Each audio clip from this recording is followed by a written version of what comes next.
I will say a few words about the situation in Latin America and hope that it is of some relevance. The best news for Latin America in recent months or years took place a couple of days ago with the inauguration of the new president of Mexico, Claudia Sheinbaum. This, I think, is an extremely important development because Mexico has an enormous role to play in the region, and President Sheinbaum is an enormously talented and capable leader, bringing in an enormously talented and capable government. What the region needs is essentially two things. One is it needs unity. It needs political, economic, infrastructure unity. And second, it needs major investments, especially in the quality of education and in the physical infrastructure for a clean, green future for Latin America. So I would put these two issues in the forefront. Why isn't the region united? Well, it's deeply divided politically, and unfortunately, the United States has been traditional the lead divider in the region, choosing which governments it likes, which governments it doesn't like, meddling profoundly in the internal affairs of countries and dividing the region internally. And the hallmark of this for the last 20 years was Venezuela. The United States for 20 years has been trying to overthrow the Venezuelan government, starting with Hugo Chavez and then with Maduro. It introduced not only, by the way, coup attempts directly on multiple occasions that we know about and that we read now in the memoirs, but also crushing sanctions to deliberately crush the Venezuelan economy. That was especially true coup attempts directly 2017 onward with Trump's introduction of comprehensive sanctions on Venezuela, the seizure of Venezuela's financial assets, and something which was one of the most preposterous things in my political life, and that was the United States designating a president that it wanted rather than the president that Venezuela had by saying that Mr. Guaido of the parliament was the real president, and something the U.S. which was one of the most preposterous things in my political life, and that was the United States designating a president that it wanted rather than the president that Venezuela had by saying that Guaido, those who played along with the sanctions, and the ones on the other side who the United States deemed to be renegade leftist regimes that were unworthy of support and which the U.S. often punished at the IMF and the Inter-American Development Bank. So this question of unity is really a fundamental question. Of course, it goes back now more than 60 years. I was just visiting Cuba about 8 weeks ago. No, April. In the spring, so a few months ago. And the United States has been trying to crush Cuba for more than 60 years, including the parting shot of the Trump administration to designate Cuba as a sponsor of state terrorism, to put the coup de grace in on the sanctions regime. Well, this is, we need to turn the page on this. Of course, the United States is endlessly frustrating in my experience, but having said that, even if the United States is frustrating, Latin America should understand not to be divided this way, and to tell the United States it's enough.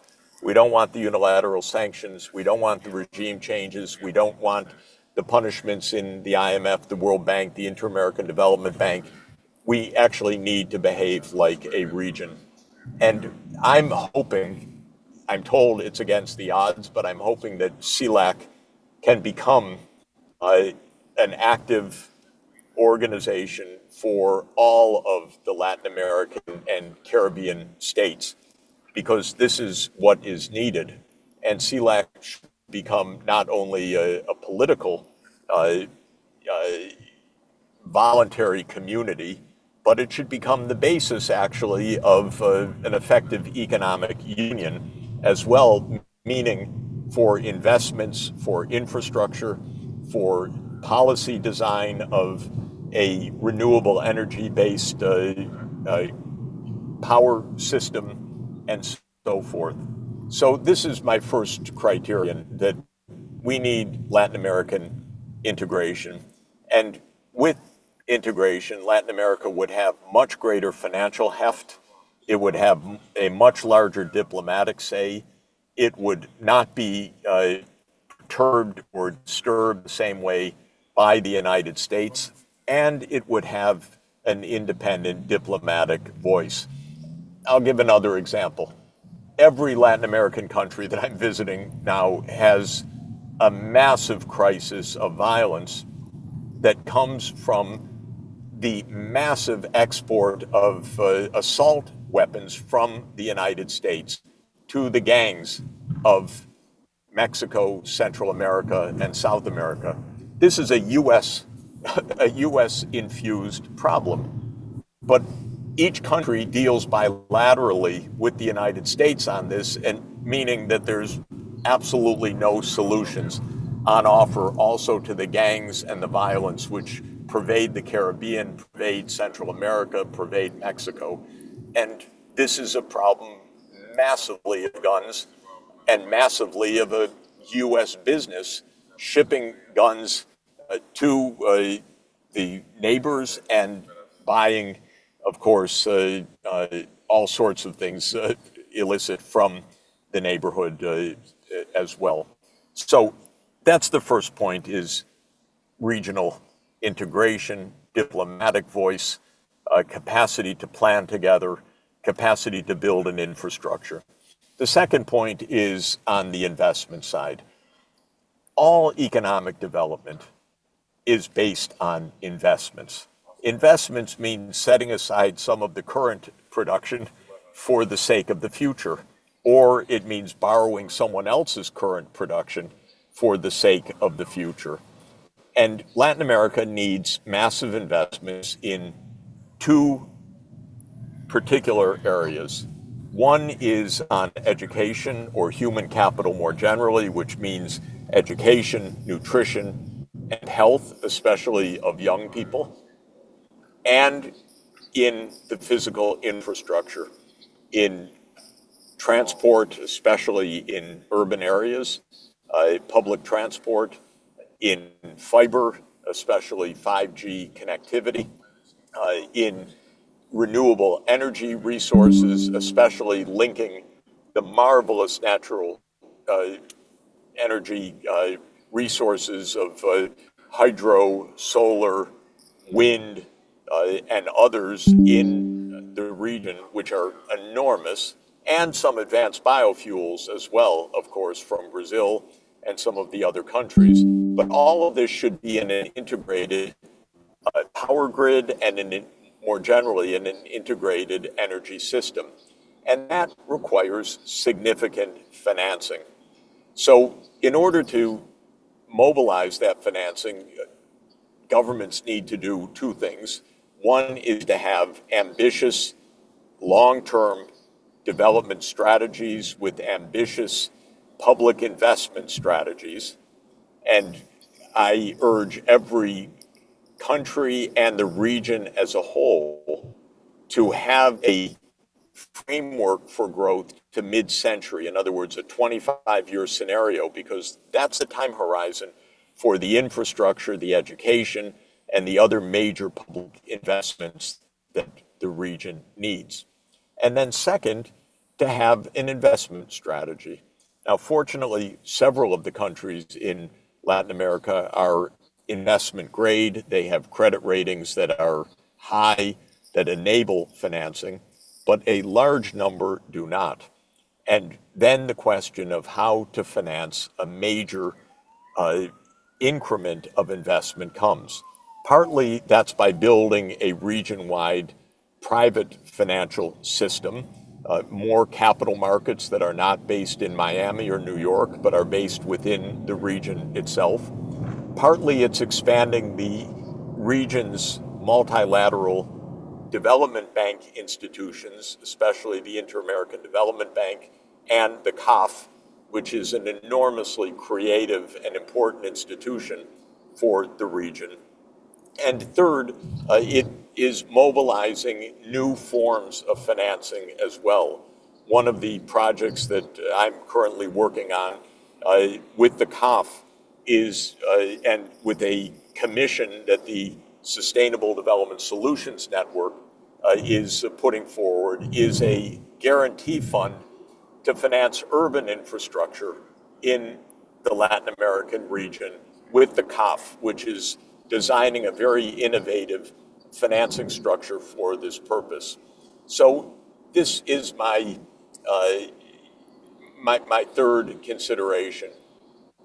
Everybody knows that the last 40 years have been extremely difficult, uneven, and generally, from an economic point of view, unsuccessful in Latin America, with some exceptions. But it's not been an easy 40 years. And I put that to the lack of adequate investments of the kind that I am emphasizing. The quality of education is not adequate. Latin America is at the bottom of the list of the PISA countries, almost country by country, right at the bottom of the 80 countries that are part of the standardized student assessment program of the OECD. The infrastructure is inadequate. The infrastructure for urban transport, the infrastructure for digital access, and certainly the development of renewable energy systems have been wholly inadequate.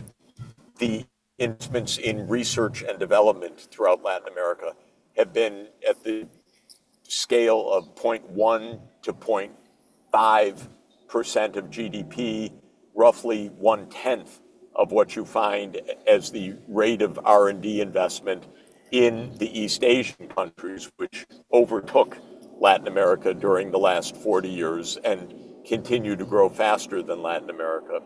So I'll stop here, but just to emphasize, regional integration at the political level, at the infrastructure and economic strategy level, extremely important. Second, a massive investment in human capital. Education, science, and technology are the most important investments that need a significant upgrading in the Latin American context. Third, a major upscaling of region-wide physical infrastructure, especially digital, energy, and transport. Though I can add also climate resilience for water, because there's a lot of drought and a lot of cities facing major water crises throughout the region. And to accomplish all of this, strong regional financial institutions, an expanded Inter-American Development Bank, an expanded Latin American Development Fund, the new name of the CAF, and the invention of novel forms of financing such as urban finance funds, which I believe CAF will be pioneering in the coming months. Sorry for the shaky start, and I hope the connection wasn't too bad. Sorry to be doing it in a car. My schedule got discombobulated with the canceled flight, but I'm very happy that I could join just now. So thank you very much for having me.